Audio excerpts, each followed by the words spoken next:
In the summer of 1976, in Cleveland, Ohio, 20-year-old black man named Clarence Simmons was arrested in connection with the rape and attempted murder of a 19-year-old white college student.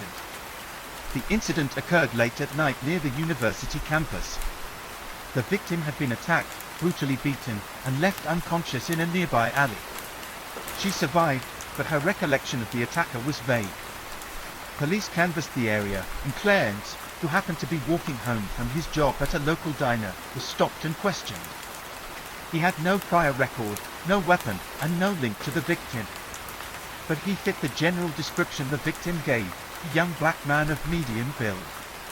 Despite Clarence's insistence that he had nothing to do with the crime, he was taken in for questioning. Over 12 grueling hours, he was interrogated without a lawyer present. Exhausted and scared, he maintained his innocence. Yet the police insisted he was lying. The trial and conviction. At trial, the prosecution's case hinged primarily on two things: the victim's shaky eyewitness identification, and the testimony of a jailhouse informant who claimed Clarence had confessed to the crime while in custody. The defense presented an alibi. Clarence's co-workers testified he had been at the diner until late that night.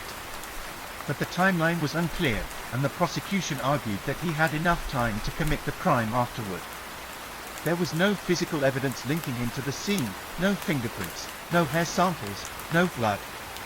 But the racial tensions of the era, combined with a desperate desire to close the case, pushed the jury toward a guilty verdict.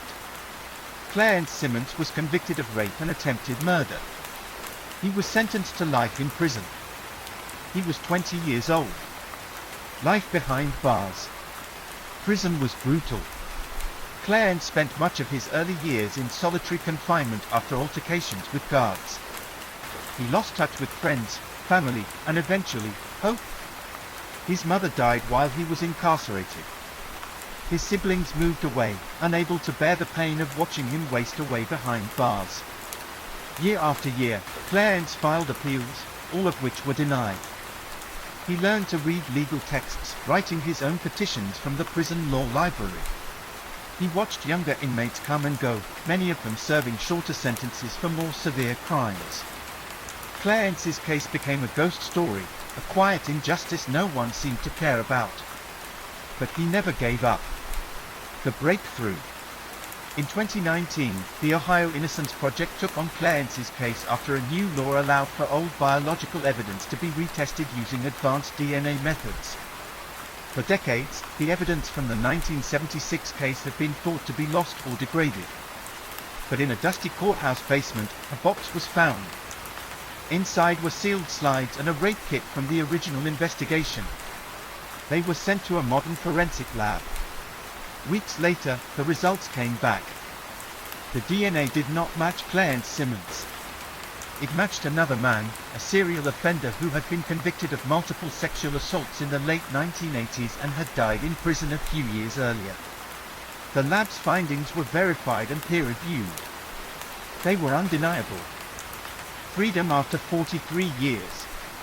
In August 2020, Clarence Simmons stood in front of a judge once more. The courtroom was packed with media, advocates, and legal experts. After hearing the DNA results and the Innocence Project's report, the judge vacated the conviction. Clarence was declared a free man. He had spent 43 years in prison for a crime he did not commit. He was 63 years old.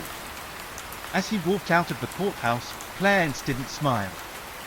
He simply looked up at the sky and whispered, "Thank you." Life after prison. Adjusting to life on the outside was not easy. The world had changed. Mobile phones, the internet, rideshare apps, all foreign to him. He struggled to find work, to secure housing, even to reconnect socially.